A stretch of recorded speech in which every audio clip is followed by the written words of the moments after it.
Criteria. Okay. తర్వాత హర్ష్ కుమార్ గారు ఎందుకు వైసీపీ అంటే టోటల్గా క్రిస్టియన్ ఓట్ బ్యాంక్ అనేది గడిచిన ఎన్నికల్లో మాదే అని ఆ పార్టీ ప్రకటించుకుంది, ఎక్కువ మెజారిటీ కూడా అటువైపు కనిపిస్తూ ఉంటుంది. ఎందుకు వైసీపీ ఇందులో ఆ వాయిస్ అంత సీరియస్గా వినిపించలేకపోతుంది? నన్ను అడిగితే నేనేం చెప్తాను సార్? మీరు ఎక్స్ఎంపీ రాజకీయాలని మీరు వైసీపీ వాళ్ళు అడగలను క్వశ్చన్, నన్ను అడిగితే నేనేం చెప్తాను దానికి? మీరు సీనియర్ పొలిటీషియన్, పార్టీకి ఎవరైనా సంబంధం, నేనేమన్నా ఆ సీనియర్, నేనేమన్నా పార్టీకి సంబంధించిన అంటే మీ పార్టీలో కూడా మీరు ఇప్పుడు ఉన్న కాంగ్రెస్ పార్టీలో కూడా హర్ష కుమార్ వినిపించినంత వాయిస్ మిగతా వాళ్ళు వినిపించట్లేదు. అంటే షర్మిల గారు కొంత వినిపించారు, ఇచ్చింది, మరి మిగతా లీడర్స్ ఎందుకని హర్ష కుమార్ స్థాయి ఎందుకు వినిపించట్లేదు వాయిస్? మీ పార్టీ వాళ్ళ కోసం అడుగుతున్నాను నేను. ఏమండి నేను అడుగుతున్నాను, అందరికీ హర్ష కుమార్ స్థాయి వచ్చేస్తుందా? హర్ష్ కుమార్ స్థాయి కాకపోతే మా కాంగ్రెస్ లీడర్లు ఎవడన్నా మీరు పిలిపించి ఇంటర్వ్యూ చేస్తారా?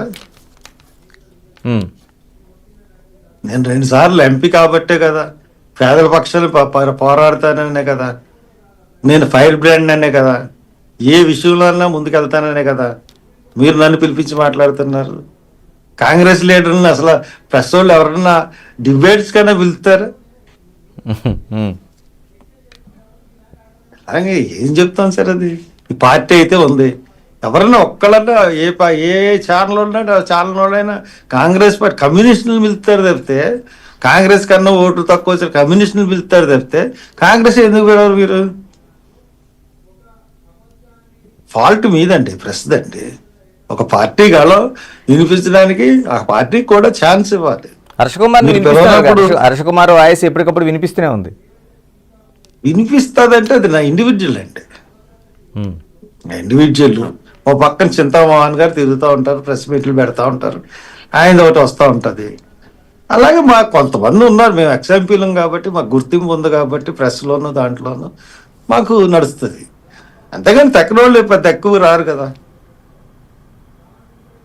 ఇంకోటి కీలకమైంది హర్ష్ కుమార్ గారు, ఆ టీషర్ట్ పైన పాదం ముద్ర అనేది ఒక పెద్ద చర్చ జరుగుతుంది. అది ఎలాగన్నా జరగచ్చు సార్. ఇప్పుడు బాడీ లేపినప్పుడు ఎవడన్నా అక్కడ తొక్కేయచ్చు.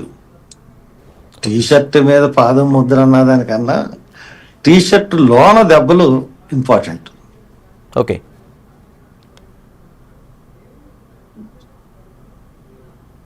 హర్ష్ కుమార్ గారు, మీరు చెప్తున్నది ఏదైతే కోర్టుకి వెళ్తానన్నది కావచ్చు, లేకపోతే రీపోస్ట్ మార్టం కావచ్చు, ఇది హర్ష కుమార్లైనా లేకపోతే కాంగ్రెస్ పార్టీలైనా? హర్ష్ కుమార్లైనా. హర్ష్ కుమార్ ఏ పోరాటం కూడా ఎవరిని పర్మిషన్ తీసుకోడండి. ఏ పోరాటం సీఎం మీద, రాజశేఖర రెడ్డి మీద పోరాటం చేసినా కాంగ్రెస్ పార్టీ అధిష్టానం అనుమతి తీసుకుని నేను వర్గీకరణకు వ్యతిరేకంగా వెళ్ళలేదు. లక్షల మందితో మీటింగ్ పెట్టినా పర్మిషన్ తీసుకోలేదు. That is my stand. మీకు తెలియదు కాదు అన్ని, మీ అన్నీ తెలిసి అడుగుతున్నారు. హర్ష్ కుమార్ గారు, ఎక్కడి వరకు వెళ్ళబోతుంది మీ పోరాటం? ఇప్పుడు పోస్ట్ మార్టం రేపు ఇప్పుడు రావచ్చు, లేకపోతే మిగతా న్యాయం జరిగే వరకు వెళ్తుందండి, న్యాయం జరిగే వరకు వెళ్తుంది నా పోరాటం. అంటే కుటుంబ సభ్యులు వచ్చినా రాకపోయినా?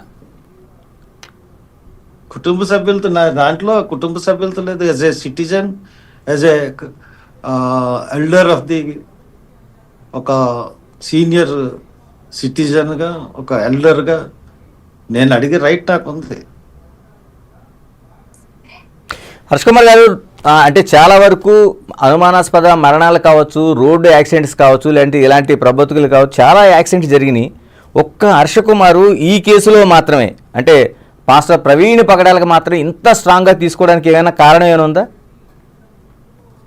ఇంకేం కేసులు ఇంత సెన్సేషన్? చాలా వరకు మన పేపర్లు చూస్తుంటే మనకి ఇది జరిగే ముందే ఇద్దరు పాస్టర్లు రోడ్డు ప్రమాదంలో చనిపోయినట్లుగా మనకి వార్తలు వచ్చినాయి. తర్వాత అనేక, అంటే నాట్ ఓన్లీ పాస్టర్, మిగతా కూడా అనేక అనుమానాస్పద మరణాలు మనకు కనిపిస్తూ ఉంటాయి. మీరుండే తూర్పుగోదావరి కావచ్చు, లేకపోతే ఉమ్మడి తూర్పుగోదావరి జిల్లా కావచ్చు, మీకు తెలిసిన వాళ్ళది కావచ్చు, చాలా జరుగుతూ ఉంటాయి. అది జరిగిన తర్వాత ఇంతమంది జనం ఎవరికైనా వచ్చారా? ఓకే. ఎవరికైనా సెన్సేషన్ అయిందా? వాళ్ళు ఎవరికన్నా తెలుసా? ఓ 50 మంది అన్న వచ్చారా ఎవరికన్నా? ఇతని గురించి ఎందుకు విత్ ఇన్ అవర్స్ లోనే చాలా మంది పోగడి అచ్చా జస్టిస్ నేను వచ్చేటడికి వీ వాంట్ జస్టిస్, హత్య చేసి చంపేశారు మా భాషను అన్ని వేలాది మంది 1:30కే రోడ్డు ఎక్కారు. ఉమ్. దాని తర్వాత అతని గురించి నేను ఎంక్వైరీ చేసుకున్నాను, నా గూగుల్లో కొట్టుకున్నాను, నా ఫేస్బుక్లో చూసుకున్నాను, అతని వీడియోలు చూశాను. 1:00 నుంచి రాత్రి 6-5 వరకు అతని వీడియోలే చూస్తూ ఉన్నాను నేను. ఓకే.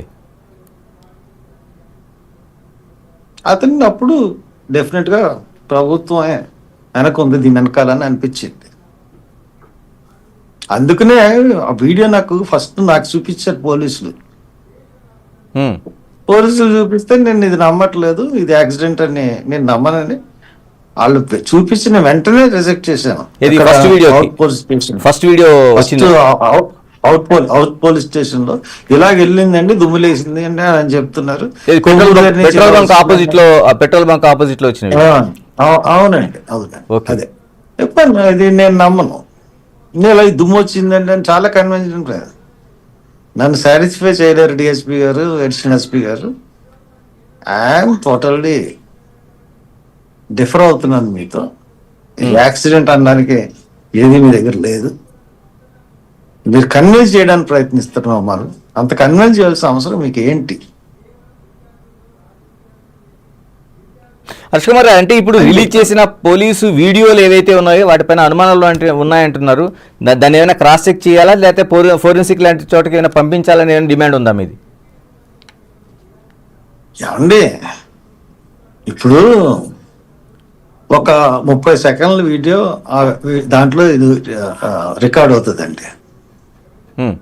ఇలా వెళ్ళిపోయి దాంట్లో ఒక 6 సెకండ్లు, ఒక 30 సెకండ్లు ఏదో, లేకపోతే 10 సెకండ్లు ఎంత అవుతుంది. ఆ కెమెరా అక్కడ పడిన చోట అలాగే ఆ వీడియోని ఒక 10 నిమిషాలు ఎందుకు చూపించలేకపోయారు? అంతకు ముందు ఒక 10 నిమిషాలు ఎందుకు చూపించలేకపోయారు? స్పాటే చూపించారు. ఆ పొద్దున వరకు ఏం జరిగిందో, అంతకుముందు ఇంతకుముందు ఎవరన్నా వచ్చారేమో అక్కడికి. ఈ బండి మీద వచ్చినట్టు ప్రవీణ్ పగడాలు కాదేమో, ఇంకోటి ఎవడో తీసుకొచ్చి అక్కడ బండి పెట్టేసి ముందే శవాన్ని పెట్టారేమో. అంటే ఇప్పుడు ఆ వీడియో చూస్తుంటే ఆ వీడియోలో కూడా మీకు ప్రవీణ్ పగడాలు అనిపించటం లేదా? ఇప్పుడు రిలీజ్ అవుతున్న వీడియోలు అనిపించట్లేదు కాబట్టే కదండి. నేను కొవ్వూరు వీడియో చూశాను. కొవ్వూరు వీడియోలో అది ప్రవీణ్ పగడాల కాదు అని అనిపించింది. కాళ్ళు పొడుగ్గా ఉన్నాయి, అతనికి బండి అందదు అన్నారు. ఎవరో విశ్లేషించారు, ఫ్యామిలీ మెంబర్స్ ఎవరు, వాళ్ళకి బాగా సన్నిహితులు. దాని తర్వాత వాళ్ళ విశ్లేషణ తర్వాత అది ప్రవీణ్ పగడాల కాదని అనుకున్నారు, ప్రవీణ్ పగడాల కాదని అనుకున్నారు. తర్వాత ఈ వీడియోలో అస్పష్టంగా ఉంది కాబట్టి ఇది తర్వాత ఎస్పీ గారు ఒక 4 కార్లను ఇంటర్గేట్ చేసామని చెప్పారు. దాంట్లో ఒక కారు అతను దిగిపోయిన కారు అతను ఏం చెప్పాడంటే, ఒక బండి